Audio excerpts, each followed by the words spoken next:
Hi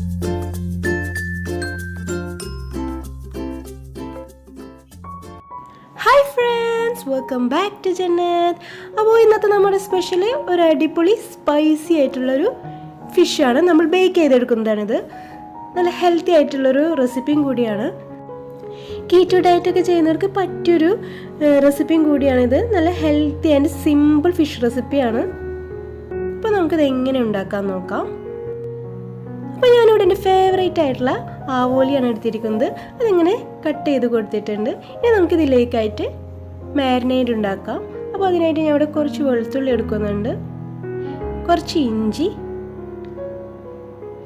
ഇനി ഇതിലേക്ക് നമുക്ക് നല്ല ഫ്രഷ് മിൻറ്റ് ലീവ്സ് ഇട്ട് കൊടുക്കാം. നല്ലൊരു ഫ്ലേവറാണ് നമ്മൾ മിൻറ്റ് ലീവ്സ് ഒക്കെ യൂസ് ചെയ്യുമ്പോൾ. ഇനി ഇതിലേക്ക് നമുക്ക് പച്ചമുളകാണ് ഇട്ട് കൊടുക്കുന്നത്. ഞാൻ 2 പച്ചമുളക് ആഡ് ചെയ്യുന്നുള്ളൂ. നമ്മൾ ഇനിയും സ്പൈസി ആയിട്ടുള്ള സംഭവങ്ങളൊക്കെ ആഡ് ചെയ്യുന്നുണ്ട്. ഇനി ഇതിലേക്ക് നമുക്ക് പെപ്പർ കോൺസ് ഇട്ട് കൊടുക്കാം.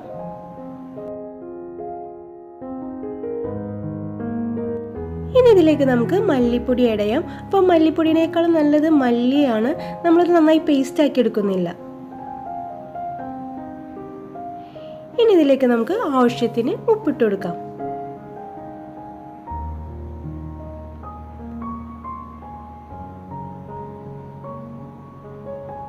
ഇനി ഇതിലേക്ക് നമുക്ക് 1/2 ടീസ്പൂണ് ഗരം മസാല കൂടി ആഡ് ചെയ്യാം, നല്ലൊരു ഫ്ലേവറിന് വേണ്ടിയിട്ട്. ഇനി ഇതെല്ലാം നമുക്കൊന്ന് ലൈറ്റായിട്ട് ഒന്ന് അരച്ചെടുക്കാം. അപ്പോൾ പേസ്റ്റ് ആക്കരുത്. അപ്പോൾ നമ്മുടെ മാരിനേറ്റ് റെഡി ആയിട്ടുണ്ട്. ഇനി ഇതിലേക്ക് നമുക്ക് ചില്ലി ഫ്ലേക്സ് ഇട്ട് കൊടുക്കാം. പിന്നെ നന്നായിട്ട് കൊത്തിയരിഞ്ഞ മല്ലിയില.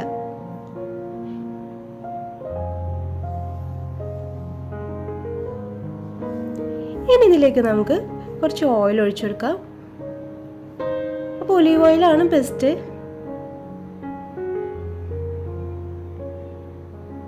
ഇനി നന്നായിട്ടൊന്ന് മിക്സ് ചെയ്തെടുക്കാം. അപ്പോൾ കൂടുതലും നിങ്ങൾക്ക് വേണമെന്നുണ്ടെങ്കിൽ പെപ്പർ കോൺസോ അല്ലെങ്കിൽ ചില്ലി ഫ്ലേക്സോ പച്ചമുളകോ അതിൻ്റെ ഏതെങ്കിലും ഒന്ന് എമൗണ്ട് കൂട്ടിയെടുത്താൽ മതി. ഇനി ഇതിൽ ഞാൻ കുറച്ച് കളർ ആഡ് ചെയ്യുന്നുണ്ട്. അപ്പോൾ അത് ഓപ്ഷനിലാണ്, നിങ്ങൾക്ക് ഇഷ്ടമുണ്ടെങ്കിൽ മാത്രം ചെയ്താൽ മതി. അപ്പോൾ നമ്മുടെ മാരിനേറ്റ് റെഡി ആയിട്ടുണ്ട്. ഇത്രയേ ഉള്ളൂ. നമ്മുടെ മാരിനേറ്റിൻ്റെ പണി വളരെ സിമ്പിളായിട്ട് നമുക്ക് ഉണ്ടാക്കിയെടുക്കാവുന്നതാണ്. ഇനി നമുക്കിത് ഈ മീനിലൊക്കെ ഒന്ന് പുരട്ടി കൊടുക്കാം. അപ്പോൾ മാരിനേറ്റ് ഉണ്ടാക്കുമ്പോൾ പേസ്റ്റ് ആക്കി എടുക്കാതിരിക്കാൻ ശ്രദ്ധിക്കുക. ഇതൊക്കെ നന്നായിട്ട് ബേക്കായിട്ട് വരുമ്പോൾ കഴിക്കാൻ നല്ല ടേസ്റ്റാണ്. അപ്പോൾ ഇതേപോലെ വേണം നമ്മൾ ഈ ഫിഷിലൊക്കെ ഇത് തേച്ച് കൊടുക്കാൻ വേണ്ടിയിട്ട്.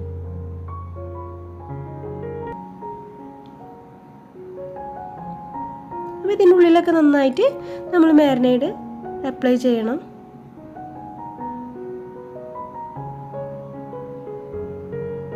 ഇതേപോലെ നമുക്ക് ബാക്കിയുള്ള മീനിലും മാരിനേറ്റ് അപ്ലൈ ചെയ്ത് കൊടുക്കാം.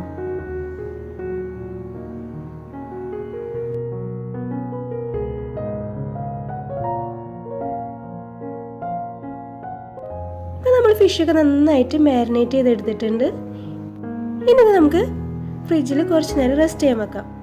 അപ്പോൾ കുറച്ച് മണിക്കൂറുകൾ വെക്കുന്നതാണ് ഏറ്റവും ബെസ്റ്റ്. അപ്പോൾ നല്ല ഫ്ലേവറിലായിട്ട് നമുക്ക് ഫിഷ് കിട്ടും. ഇനി ഞാനൊരു ബേക്കിംഗ് ട്രേയിലേക്ക് മാറ്റിയിട്ടുണ്ട്. ഫോയിൽ പേപ്പറൊക്കെ വെച്ച് കൊടുത്തിട്ടുണ്ട്. അപ്പോൾ ഒരു 20-25 മിനിറ്റ്സൊക്കെ ഇത് ബേക്ക് ചെയ്തെടുത്താൽ മതി. ഫിഷ് ഓവർ കുക്ക് ആവുന്നത് ഒട്ടും ടേസ്റ്റ് ഇല്ലാത്തൊരു കാര്യമാണ്. അപ്പോൾ നമ്മൾ ഫിഷ് ഇവിടെ റെഡിയായി വന്നിട്ടുണ്ട്. നല്ല സ്പൈസി ആയിട്ടുള്ള ടേസ്റ്റി ആയിട്ടുള്ള ഫിഷാണ്. അപ്പോൾ ഇത് ചൂടോടെ തന്നെ കഴിക്കുക. അപ്പോൾ ഒരു റെസിപ്പി ട്രൈ ചെയ്ത് നോക്കുക. അടുത്തൊരു റെസിപ്പിയുമായി കാണുന്നവരെ ബൈ ബൈ, സ്റ്റേ സേഫ്.